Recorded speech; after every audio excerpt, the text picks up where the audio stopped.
اللہ تبارک و تعالیٰ نے ان آیات میں ارشاد فرمایا ہے کہ میرے محبوب جب آپ تلاوت قرآن فرماتے ہیں تو ہم آپ کے اور ان کے درمیان میں ایک پردہ ڈال دیتے ہیں، اور اسی طرح فرمایا کہ ہم ان کے دلوں پر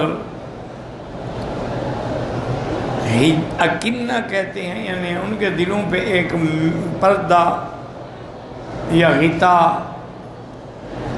ان یفقہوا، تاکہ وہ سمجھ ہی نہیں سکتے، وفی آذانہم وقرا، اور ان کے کانوں میں ثقل بوجھ کے قرآن سنتے ہی نہیں۔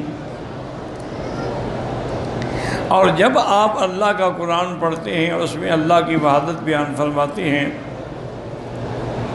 اور جب آپ اللہ کی توحید کا اعلان کرتے ہیں ولوا علی ادبارہم، وہ پھرتے ہیں اور بھاگتے ہیں۔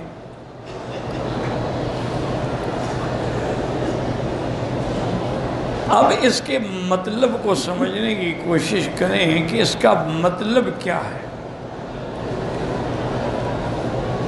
مطلب یہ ہے کہ جب آپ قرآن کی تلاوت کرتے ہیں تو مومن تو اس کو سنتے ہیں اور سمجھتے ہیں، اس پر عمل کرتے ہیں، اور قرآن پڑھنے سے ان کا ایمان بڑھ جاتا ہے۔ اذا تلیت علیہم آیاتہ زادتہم ایمانا۔ اور کافر اور مشرکین جو ہیں وہ تو اس لیے سنتے ہی نہیں، وہ تو سنتے ہیں نعوذ باللہ استہزاء کرنے کے لیے، انکار کرنے کے لیے۔ اس لیے اللہ تبارک و تعالیٰ نے فرمایا کہ جب وہ سننا ہی نہیں چاہتے ہیں تو ہم ان کے درمیان میں ایک حجاب پیدا کر دیتے ہیں۔ اور بعض علماء نے فرمایا اس کی مطلب یہ ہے کہ ہم پھر آپ کی حفاظت کرتے ہیں، جیسے کہ ایک صحیح حدیث مبارک میں ہے، میرے آقا سرکار دو عالم محبوب دو عالم صلی اللہ علیہ وسلم کعبۃ اللہ میں نماز پڑھ رہے تھے۔ ابو جہل بدبخت جو ہے وہاں سے گزرا اور حضور کو دیکھا نماز میں، تو اس نے بڑی سختی سے کہا کہ یا محمد صلی اللہ علیہ وسلم آئندہ میں نہ دیکھوں آپ کو کہ آپ یہاں نماز پڑھتے ہیں۔ اس کی وجہ کیا تھی کہ حضور کو نماز پڑھتا ہوا دیکھ کر بھی تو لوگوں کے دل میں اسلام جاتا تھا نا۔ نماز کا اپنا ایک اثر ہے، تلاوت قرآن کی اپنی ایک برکت ہے۔ جب وہ نماز پڑھی جاتی ہے، تلاوت کی جاتی ہے، اس کے اثرات ہوتے ہیں۔ تو اس لیے ابو جہل گھبراتا تھا کہ کوئی دیکھے نہ، حضور کو نماز پڑھنے ہی نہ دو۔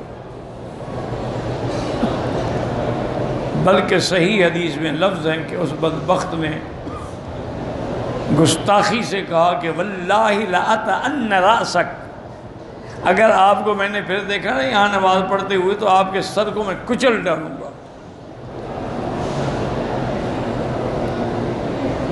حضور صلی اللہ علیہ وسلم نے کوئی بات نہیں کی، کوئی جواب نہیں دیا،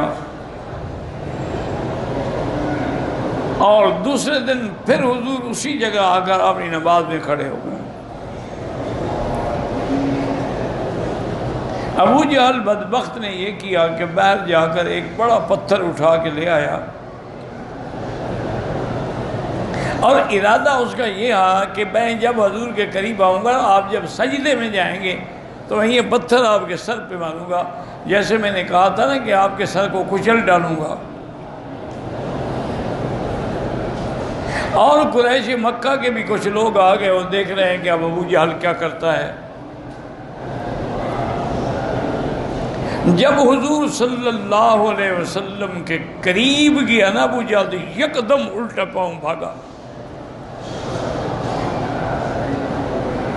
اور کانپتے کانپتے ڈر کے مارے اسے پتھر بھی گر گیا اور خود بھی الٹے پاؤں گھبرایا ہوا لوٹا۔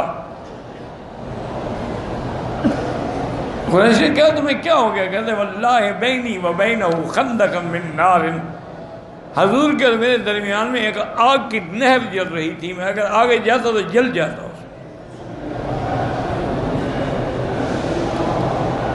ایک روایت میں یہ بھی آیا ہے، شاید یہ دوسرا واقعہ، اس نے کہا کہ میں نے دیکھا ہے حضور کے ساتھ جو ہے نا جنگل کے شیر کھڑے ہیں، میں اگر آگے بڑھتا تو مجھے ٹکڑے ٹکڑے کر دیتے، اس لیے میں ڈر کے مارے پیچھے ہٹ جائیں۔ تو ایک تو یہ ہے کہ اللہ نے آپ کی حفاظت کا اس طرح انتظام فرمایا کہ کوئی دشمن جو ہے وہ آپ پہ حملہ نہ کر سکے، اور ایک معنوی طور پر بھی اللہ نے انتظام فرما دیا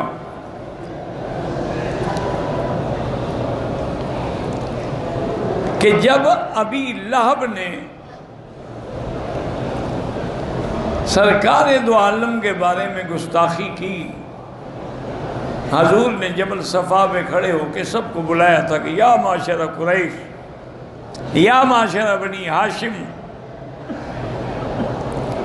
حضور نے جب آواز دی تو سارے دوڑ کے آ گئے۔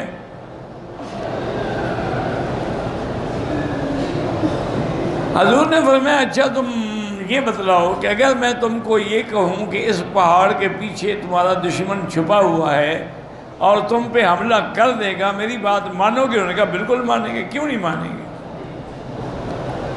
ما جربناک الا صادقا، ہم نے تو آپ کو ہمیشہ سچ کہنے والا پایا ہے۔ تو آپ نے فرمایا اگر تم مجھے سچا سمجھتے ہو نا تو پھر ایک کلمہ میں تم سے کہتا ہوں، اگر وہ مان لو تو صرف عرب نہیں عجم بھی تمہارے غلام ہو جائیں گے۔ انہوں نے کہا جی بالکل بتائیں، ہم تو 10 کلمے کہنے کے لیے تیار ہیں اگر ایسی بات ہو۔ قُولُوا لَا إِلَٰهَ إِلَّا اللَّهُ۔ مسلمانوں یہ افضل ذکر ہے، چلتے پھرتے پڑھا کرو، یہ اتنی اللہ کا شان والا کلمہ مبارک ہے کہ اگر ترازو کے ایک پلڑے میں آسمان و زمین رکھ دیے جائیں اور ایک میں کلمہ رکھ دیا جائے تو یہ بھاری ہو جائے۔ یہ اتنی شان والا کلمہ، اور اسی سے نجات ہے، اسی کے ذریعے فلاح ہے، اور یہی جنت کی مفتاح ہے۔ اسی لیے جتنے اولیاء اللہ بھی گزرے ہیں وہ سب یہی کہتے ہیں کہ ہمیں جو کچھ ملا ہے اسی کلمے سے ملا۔ باقی مختلف بزرگوں کے سلسلے ہوتے تھے، کوئی ذکر جہر کا قائل تھا اور کوئی ذکر خفی کا قائل تھا، لیکن تھے تو سب اسی لا الہ الا اللہ۔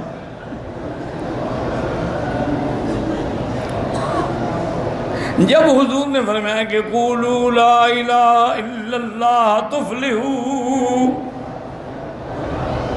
کلمہ پڑھ لو کامیاب ہو جاؤ گے، تو ابھی لہب بدبخت نے فوراً کہا الہذا جماعتنا تبا لک، ہلاکت ہو تمہارے، اسی لیے ہمیں بلایا تھا کہ ہم اپنے خداؤں کو چھوڑ کے صرف تمہارے ایک خدا کا اقرار کریں؟ تو اس نے بڑا خطرناک لفظ کہا کہ تبا لک، یعنی ہلاکت ہو تیرے لیے۔ لیکن میرے مدنی پیر شان میں جب بھی کسی نے گستاخی کی ہے نا، یاد رکھو میرے اللہ نے عرشوں سے جواب دیا۔ بندے کیا جواب دیں گے؟ فوراً قرآن نازل ہوا تبت یدا ابی لہب وتب، ہلاکت ہو تیرے لیے اور تیرے ہاتھوں کے لیے۔ اور اللہ نے قرآن نازل کیا کہ قیامت تک پڑھا جائے گا اور ابھی لہب پہ لعنت برستی رہے گی۔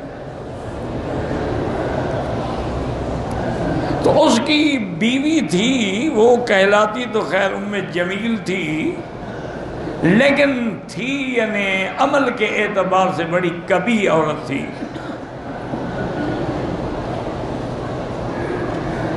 اس نے آ کے حضرت ابو بکر سے کہا کہ ابو بکر تیرے دوست نے میرے خامند کے بارے میں بڑی سخت بات کی ہے، یاد رکھو مذممن ابینا مذممن اتینا، ہم اس کا انکار کرتے ہیں، ہم اس کو نہیں مانتے ہیں۔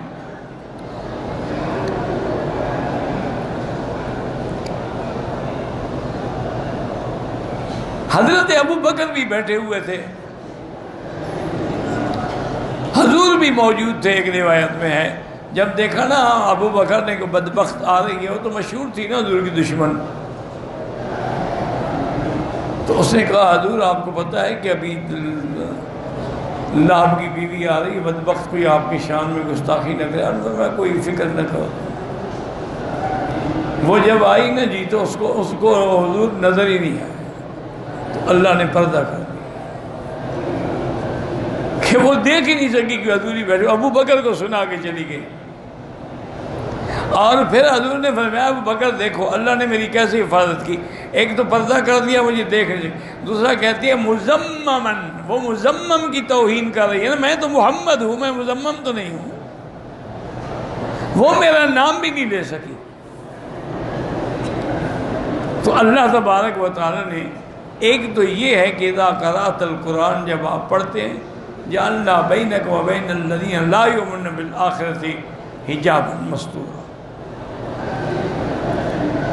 اور دوسرا یہ بھی فرما دیا کہ جب آپ قرآن پڑھتے ہیں نا تو ان کے دلوں پہ پڑتا ہے، وہ سمجھتے ہی نہیں ہیں، اور ان کے کانوں میں بھی بوجھ ہے. جیسے فرمایا ختم اللہ علی قلوبہم وعلی سمعہم وعلی ابصارہم غشاوۃ، کہ جب وہ نہیں مانتے نا پھر اللہ بھی مہرے لگا دیتے. اور خاص طور پہ جب آپ توحید کا نعرہ بلند کرتے ہیں نا، لا الہ الا اللہ دی بھاگتے ہیں. آج بھی مشرک اسی کلمے سے بھاگتا ہے. اس کو جو مرضی آئے کہو بھی نماز پڑھو روزہ رکھو، کبھی ناراض نہیں ہوتا. جب کہو کہ اللہ کے سوا کسی کی عبادت ہے تو اسی پر اس کو تکلیف ہوتی ہے.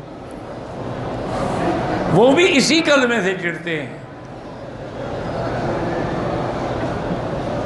اب اس کے بعد اللہ نے فرمایا کہ ہم جانتے ہیں کہ جب یہ آپ سے سن کے جاتے ہیں نا پھر یہ آپس میں کیا کہتے ہیں، یہ پہ جادو ہے، یہ تو خود مسحور ہے، اس کی بات نہ سنا کرو. اللہ نے فرمایا دیکھو میرے پاک نبی یہ بدبخت کیسے مثالیں دے رہے ہیں. میرے مدنی کو کہتے ہیں کہ وہ مسحور ہے، وہ تو معصوم ہے، وہ تو اللہ کا محبوب ہے، وہ تو محبوب دو عالم ہے. اصل یہ ہے کہ ایسی باتیں کر کے خود بھی گمراہ ہوتی ہیں. فلا یستطیعون سبیلا، اور ہدایت کا راستہ بھی ان کو نہیں ملتا اور یہ گمراہ ہو جاتے ہیں.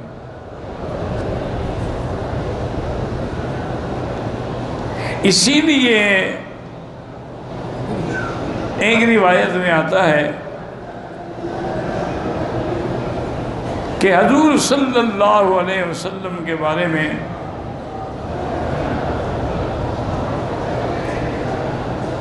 ایک آدمی نے پوچھا ابو جہل سے کہ تم نے جو حضور سے سنا تمہاری کیا رائے ہے.